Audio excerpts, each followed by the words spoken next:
Today we're gonna do infinity circles with alcohol ink basics. So hang on, let's get started.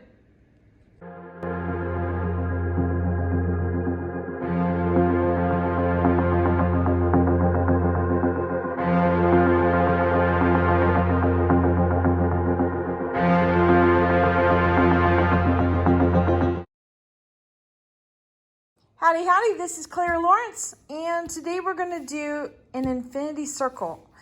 Basically what it is we're gonna create a blend that slowly but surely dries towards the center.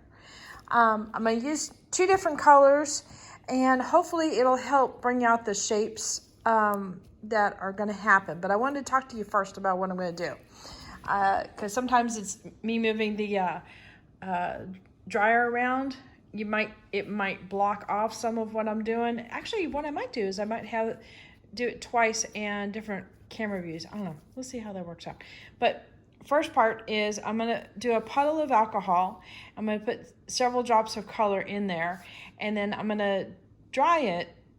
You know what? I wonder if I need a bigger piece of paper. I think I do. I'll be right back. All right, so these are 5x7 pieces of paper, and I was worried that by doing the dryer would get up underneath this edge and it would be constantly flipping it over. So we have a much bigger sheet. We should be set. And I could probably do a couple different ones on here. So, okay.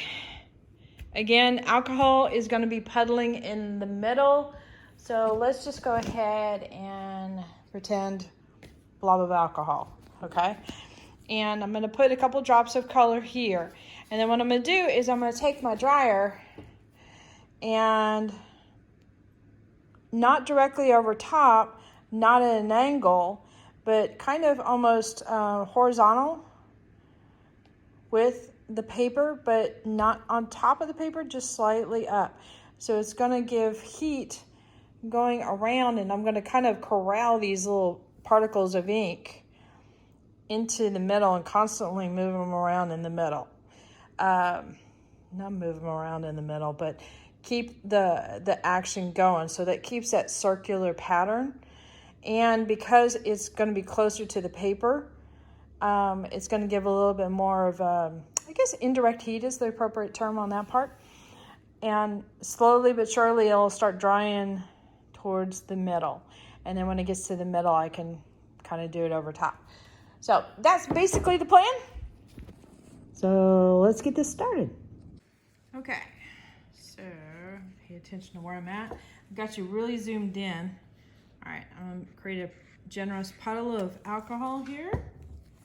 And I meant to have these lids off already, but I didn't. My bad. Put a couple of drops of these colors here. And I'm hoping that by doing the two colors, it just shows some definition. All right, and so this is probably gonna come around the camera, so that's why I wanted to talk to you about it ahead of time. I've got my hand on my paper, or you could tape it down just to keep it from going away.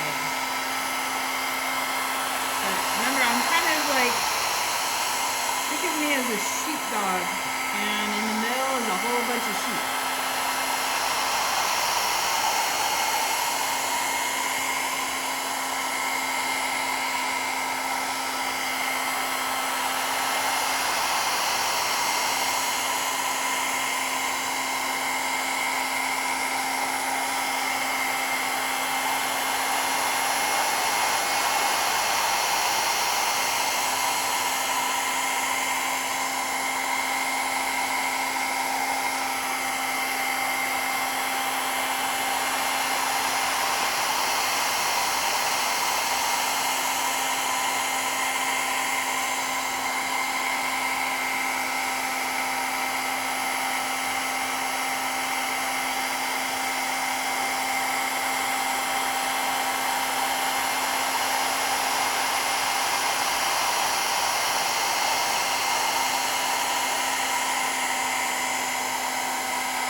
This technique does use quite a bit of heat, and I want to show you this. I don't know if if you can see this or not.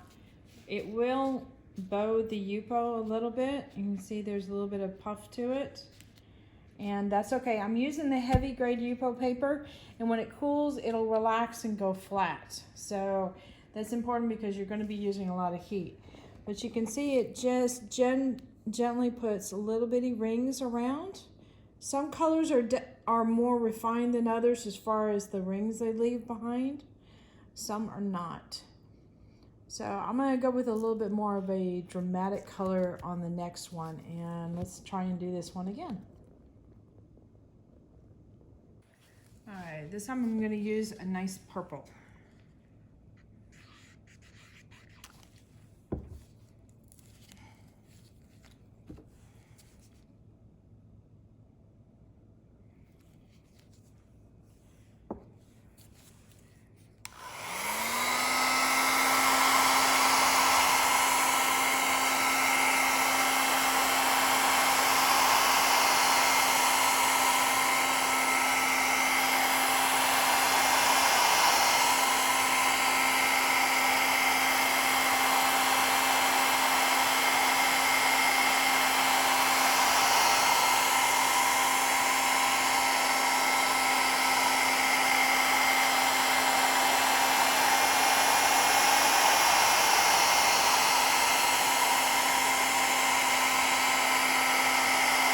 You can hesitate every so often if you want to change the shape up a little bit.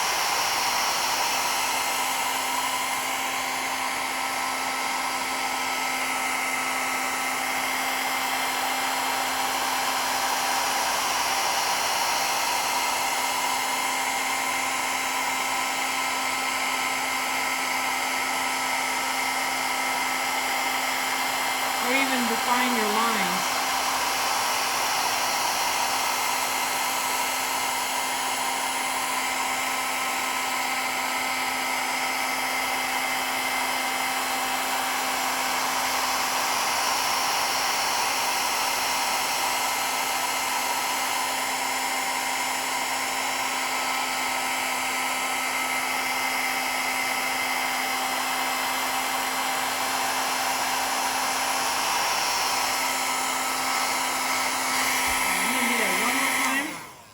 Do it with less ink. Let me flip it around. Maybe that might make it better.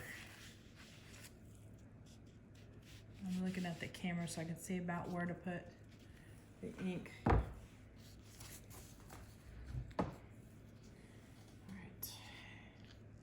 This time I'm gonna put one drop and see if that holds better.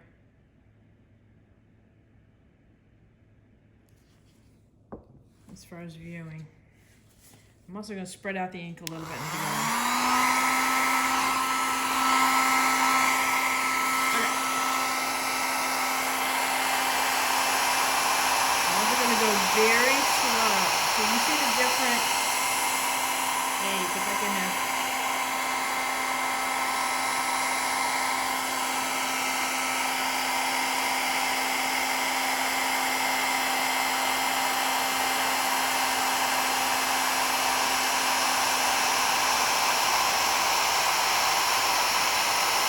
A lot of techniques out there have variations of, just simply by handling them a little bit different. It could be a different brand of ink. It could be a slower motion of moving the dryer. It could be a softer color. It could be a different material that you're using. Or you could be just like real aggressive with it or extremely patient with it.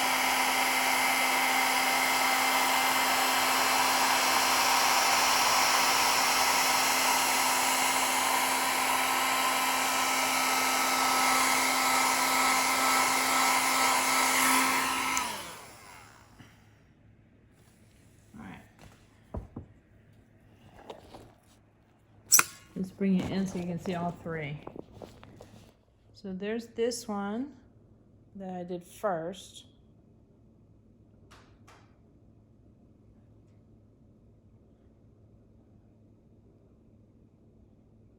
That one there. And then this last one, where I move very slowly, so it only gave me a few rings.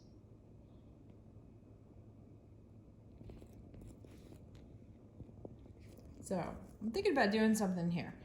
I'm going to add some alcohol to this, reactivate part of it, and continue around and see what happens. So let's do a little experiment.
All right, so that one has quite a few more rings to it and very pretty results.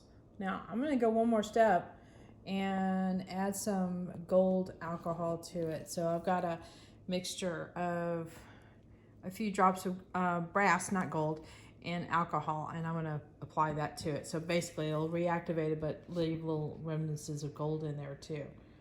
So I'm going to take pictures of this before I change it. So the reason why I keep on messing with this is I don't want you to be afraid of playing. And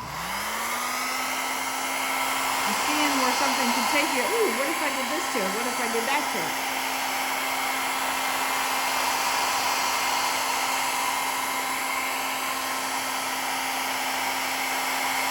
Sometimes you might get very good surprises. Sometimes it'll be like, what was I thinking?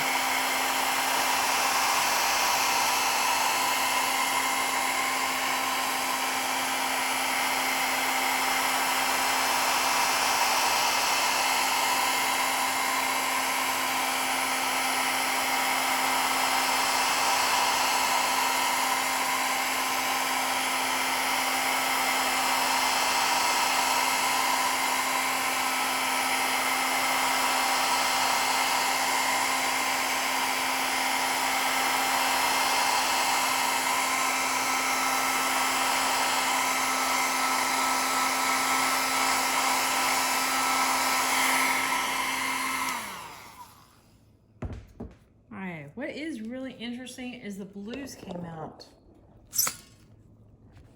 rather strongly with that after it dried. Look how much more blue it is. That's wild. Okay, so overall, we have a shimmer of gold in there, but what we do have is little deposits of gold on some of the rings too.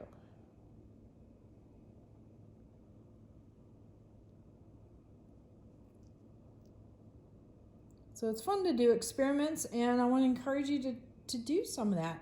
Play around with the medium, get used to it, change it up a little bit. You know, if you learn a technique like this is where you start making it your own.